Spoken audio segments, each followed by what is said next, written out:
UFC on Fox analyst, as well as a former bantamweight champion of said sport, right here in the Rich Eisen Show studio, Dominic Cruz. Good to see you, sir. You too. What do you think about this fight that's going down this weekend? What do you think? Which one? Well, okay.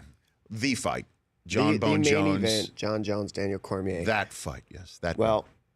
I have I'm really interested in it myself. Obviously, I'm in the sport, but I also know these guys personally. Like, I can remember going to specific camps out in Pennsylvania and seeing Jon Jones before he was Jon Jones, training alongside him and seeing him, just his mentality. And he's just an extremely competitive individual. He legit, I was doing pretty good in practice and I was sparring real well and having a good day. And he literally came up to me after my sparring round and was like, come on, let's go some rounds. And he's like, pushing me, like wanted to go with me, and he's just such a competitive individual that it doesn't matter weight class. He just wants to learn. How many pounds do you give up to? Yeah, I mean, I told him that. I was like, dude, I just sparred 5 rounds. Like, you're 230 pounds. I'm not trying to spar with you right now, man. Get away from me. You're huge. Yeah, right. And he didn't know me, and I didn't know him.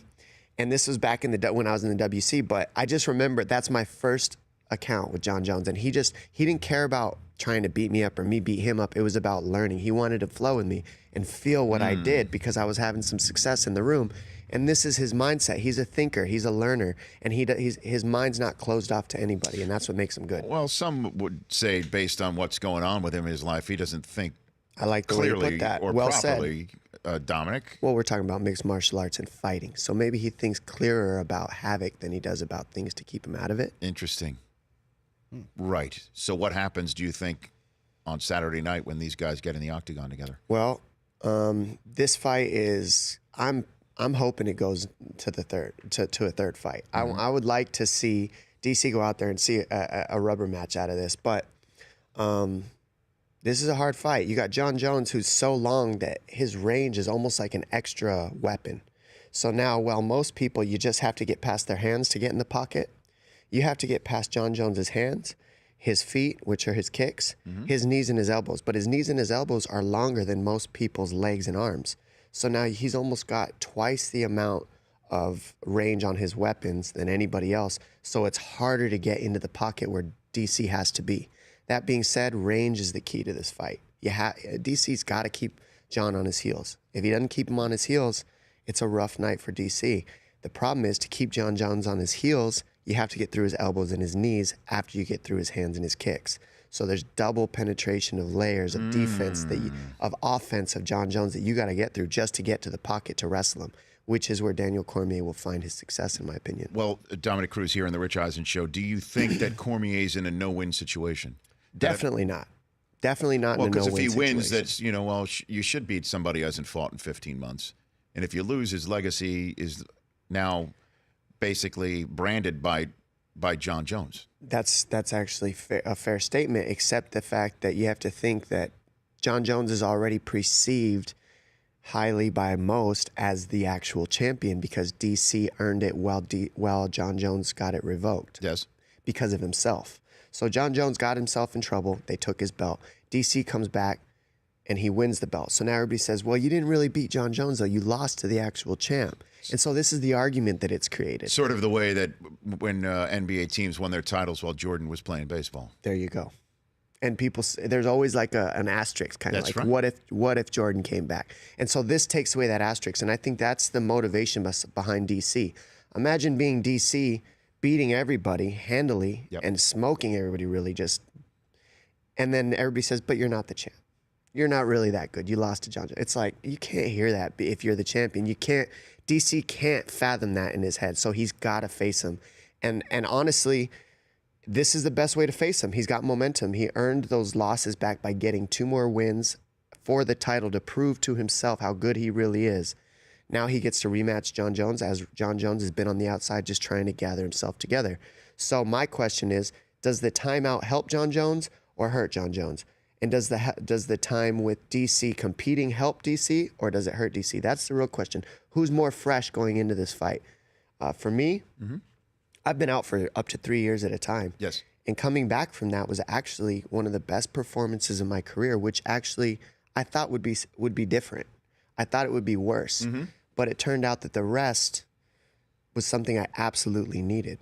I needed to rest my body for that amount of time. I put so many hours, so much work on this body that when I took that little rest and came back and fight, I was fresh, I was hungry, my spirit was clean. I was just ready to go. And I'm curious if this is what we see out of Jon Jones. I mean, you're going to see a sharp guy. Not to mention how hungry and angry he is of all the buildup over the years. Everything DC's saying while he's watching the guy that he can't stand win the titles that he believes he deserves.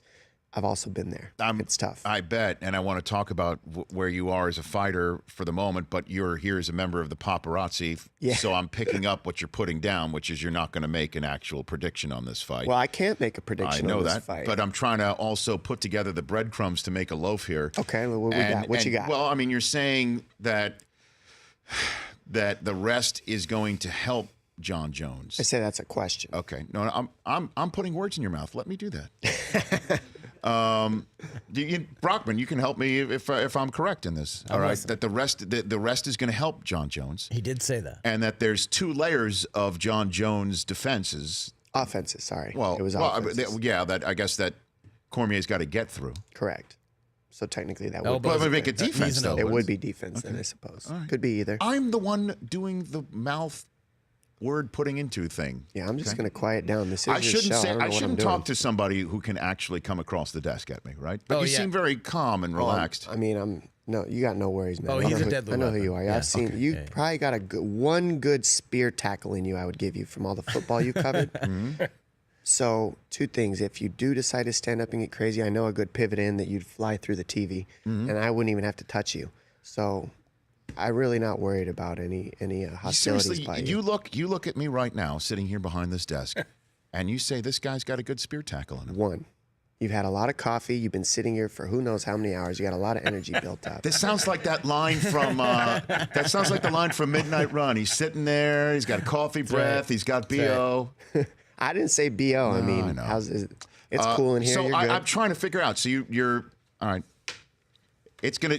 But you also said you'd like to see a 3rd fight between these guys. Well, that's the thing. This is a real issue. I mean, these guys can't stand each other.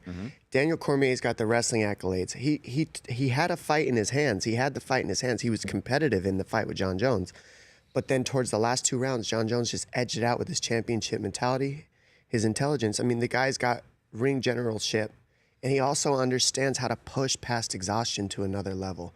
And really, I think that some of the damage that Cormier took to the body in the early rounds wore on him through the fight.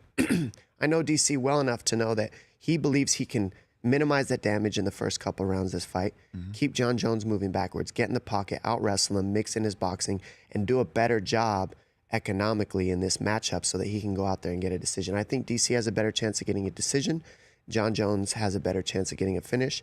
But regardless, this is easily one of the most competitive fights of the year. Okay, I want to take a 60-second break and come back and talk about McGregor and Mayweather with you. Got to do it. Okay, and then find out what's going on with you as a fighter, whether we're going to put that microphone down and see this. Never really goes down. What do you mean? Well, I mean, look at McGregor.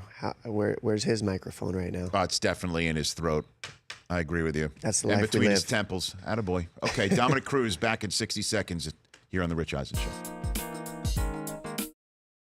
Second segment here with Dominic Cruz, who will be doing commentary for UFC 214 this very weekend. The Honda Center is the site of UFC 214. And I want to talk with you, however, about McGregor Mayweather. And the television-only segment about 15 minutes ago, you talked about how this is a great time to be in your business because the conversation for the last several years has been, can MMA overtake boxing? And now here you have the biggest star the MMA has ever turned out, and I think you can easily say that about Conor McGregor. And you can't deny it. And you could even throw Ronda Rousey in that mix. So what Conor McGregor? Easily. Okay, right? And this is not a gender thing at all. I mean, Ronda Rousey is a tremendous star. It's just real. Correct. It's just and now real. Floyd Mayweather, who is, I guess you have to use pound for pound when you talk boxing and someone of his size. Yes, you do. Okay. As all-time great. Now they're going to go at it. So many people think McGregor has no shot. What say you? What do you think? Well, he definitely has more than no shot. You know, if I had to break down the analytics of this fight, I say Yes. Mayweather is the greatest of all time. He's probably going to go out there and put a heck of a show on and smoke Conor McGregor. But the heart in me, the understanding of fighting, and me being an MMA guy myself, wanting Conor McGregor to go out there and make a point for us MMA fighters, I really know he has the gifts and the tools to get this done in the first 6 rounds. I give him about a good solid 6 rounds of real chance, and that's because of the power, the punch count that he chooses.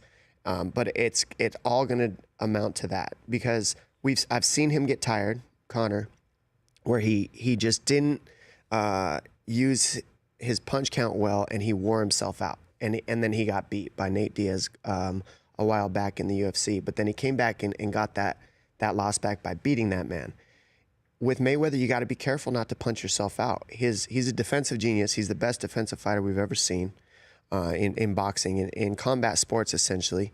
And this is where Conor can be exploited, in my opinion, by throwing punches at his arms, hitting him in the body, not really doing damage to Mayweather, while Mayweather lets you punch yourself out, and then he can gain momentum in the later rounds and with his defense and pot shot you in between. And why wouldn't Floyd let him try to punch himself out, Dominic? Because, I mean, we've seen it. Well, UFC, you're talking about how with MMA, how he has sometimes done that there. And that's a sprint compared to the marathon of 6 rounds of boxing. 6 rounds of boxing is an eternity compared. I'm just. Yeah. You gave that number. You're the one who chose that number, which is why I'm sticking with that. You got to be kidding me, right? I mean, does he have the endurance? How do you get that endurance up? Well, I'll be honest. The first 6 rounds will actually be when he should be winning. After that, if he doesn't knock out Mayweather in the first 6, from my opinion, from watching the analytics, it's going to be hard. I've fought pro boxers. By round 6, their economy, their energy usage is just different than ours in mixed martial arts. We're used to 5-minute rounds. They're used to 3-minute rounds. We have a 25-minute match. They have a 36-minute match. So things like this make a difference in the fight. There are less weapons being used. There are no takedowns being used. But I also assume that people are adding into the equation that Conor's going to hang on him, going to grab him, make it dirty. We've seen one of the best boxers of all time, also arguably, Bernard Hopkins, make a living off of grabbing people, boxing them, grabbing, boxing.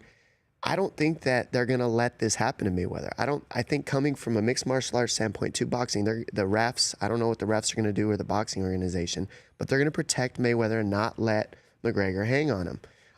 That makes a big difference, because for McGregor to have a chance in this, underhooks would be a good thing, pulling the head down a little bit when he can, hanging on Mayweather while he's in his shell defense would really open Mayweather up. I don't know if they're going to allow that to happen. So this is another thing. Then you got McGregor's a little taller, and he will be heavier on that night. He's a big 55er. I'd say he'll probably have 10, 15 pounds on Mayweather on that night. So there's a little bit of a power difference. So it comes down to speed, who can use their punch count correctly to not waste too much energy, and more than anything, can McGregor get him out of there within 6? I think that is his number one way to victory, is he has to knock him out within 6 rounds. After that, I see Mayweather getting the edge and just start picking him apart from there after that. Dominic Cruz here on the Rich Eisen Show. Paulie Malignaggi, who sparred with him recently, said of Conor McGregor's power, he had good power, but not quote-unquote, oh my God power. Added that he definitely has a game plan that was quote-unquote particularly awkward. What do you make of that? Well, we're in mixed martial arts. Paulie Malignaggi's never faced a mixed martial artist. So when you face one, it feels unorthodox, because we move differently. We have different understandings of setups, of reads, of defense. We don't look at boxing. When you talk about Floyd Mayweather, Paulie Malignaggi, they have a set of rules that they've stuck to in boxing since they were 3 to 5 years old. In mixed martial arts, all these rules that have built the combat sport of boxing go out the door, and we're rewriting them. And that's why it's the fastest growing sport in the world. Everything that is set to be known as the only way to do things in a combat sport of boxing, with your footwork, with your stance, with switching stance, with your defense, we're rewriting that. That can all be rewritten. And that's what this fight stands for, is that you don't have to just do this combat sport thing one way with one stance and one understanding.